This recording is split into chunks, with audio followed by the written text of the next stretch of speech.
തങ്ങൾ മാതൃഭൂമിയിൽ പരസ്യമായി എഴുതി വെച്ചിരിക്കുകയാണ്, ഓണസദ്യ കഴിക്കുന്നത് ഇസ്ലാമിനെതിരല്ല. മുജാഹിദ് പണ്ഡിതൻ. ആരാണ് ആ പണ്ഡിതൻ? സലാം സുല്ലമി. സാക്ഷാൽ സലാം സുല്ലമി എഴുതി വെച്ചിരിക്കുകയാണ്, ഓണസദ്യ കഴിക്കുന്നത് ഇസ്ലാമിനെതിരല്ല. ആർക്കെങ്കിലും വിമർശിക്കാൻ കഴിയുമോ? കഴിയുമെങ്കിൽ കടന്നു വന്നോ, ബോധ്യപ്പെട്ടു പോയിക്കോ. ഒരുപാട് രേഖകൾ ഇനിയും വായിക്കാനുണ്ട്.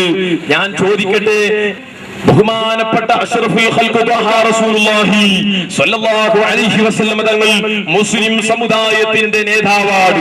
ആ നേതാവിന്റെ ജന്മദിനത്തിൽ സന്തോഷിച്ചുകൊണ്ട് ഒരു മനുഷ്യൻ ഇവിടെ ഭക്ഷണ വിതരണം നടത്തിയാൽ അത് ശിർക്കും അനിസ്ലാമികവും അത് കുഫ്റും അത് പുത്തനാശയവും അത് ബിദ്അത്തും എന്നൊക്കെ പറഞ്ഞ് സമുദായത്തിൽ പ്രചരിപ്പിക്കുന്ന ഈ മൗലവിമാര് അവർക്ക് നേതൃത്വം കൊടുക്കുകയും അവരെ പഠിപ്പിക്കുകയും ചെയ്തിരുന്ന സലാം സുല്ലമി സാക്ഷാൽ ഹദീസ് പണ്ഡിതൻ എന്ന് വിശേഷിപ്പിക്കുന്ന വ്യക്തി ഹൈന്ദവ സുഹൃത്തുക്കളുടെ ആഘോഷത്തിന്റെ ഓണസദ്യ എന്ന് പറയുന്ന പ്രവർത്തനം അത് ഇസ്ലാമികമാണെന്ന് പരസ്യമായി പറയുകയാണ്.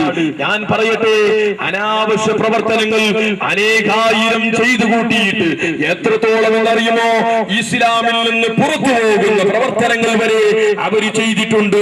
അവസാനമായി ഞാൻ കാണിക്കുന്നത്, ഇവിടെ പ്രസംഗിച്ച ഒരു വ്യക്തി ഏതൊക്കെയോ സ്ഥലങ്ങളിൽ നടന്ന അനാചാരം പറയുന്നു.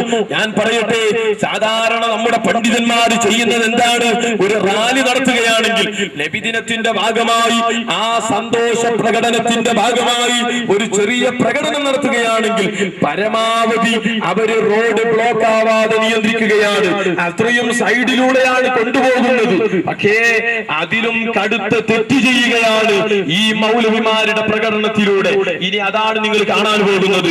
അതിനു മുമ്പ് ജമാഅത്തെ ഇസ്ലാമിക്കാരെ നമ്മളൊന്ന് പിരിച്ചുവിടുക, അവരിതും കൂടെ കണ്ടുപോയിക്കോട്ടെ. എന്താണിത്? സോളിഡാരിറ്റിയുടെ നേതാക്കള് റാലിക്ക് നേതൃത്വം കൊടുക്കുന്നു.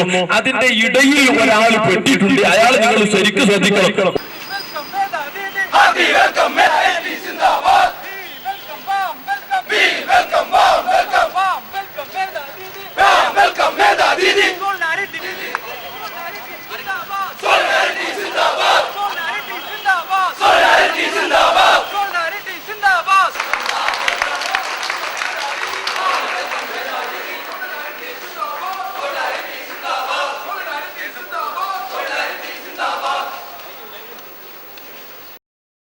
ആരാണ് അതിന്റെ ഇടയിൽപ്പെട്ട ആളുകൾ?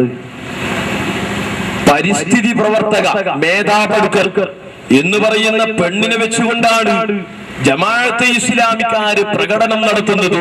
സുബ്ഹാനല്ലാഹ്, എന്ത് വലിയ തെറ്റാണിത്!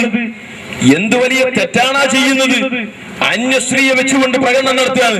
എന്നിട്ട് പ്രകടനത്തിൽ വിളിച്ചു പറയാനൊന്നുമില്ല. നിങ്ങൾ കേട്ടില്ലേ? സോൾഡാരിറ്റി സിന്ദാബാദ്, സോൾഡാരിറ്റി സിന്ദാബാദ്, സോൾഡാരിറ്റി സിന്ദാബാദ്, സോൾഡാരിറ്റി സിന്ദാബാദ്. ഇതിന് പ്രകടനം നടത്തണോ? ഒരു പ്രകടനമൊക്കെ നടത്തുകയാണെങ്കിൽ മാറ്ററുകൾ തയ്യാറാക്കിയിട്ടല്ലേ സാധാരണ എല്ലാവരും പോകുന്നത്. ഇവർക്ക് മാറ്റർ തയ്യാറാക്കാൻ നേരം കിട്ടിയിട്ടില്ല.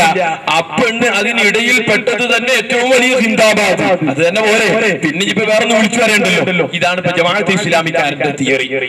ഇതൊക്കെ ഇസ്ലാമാണോ? ഇതാണ്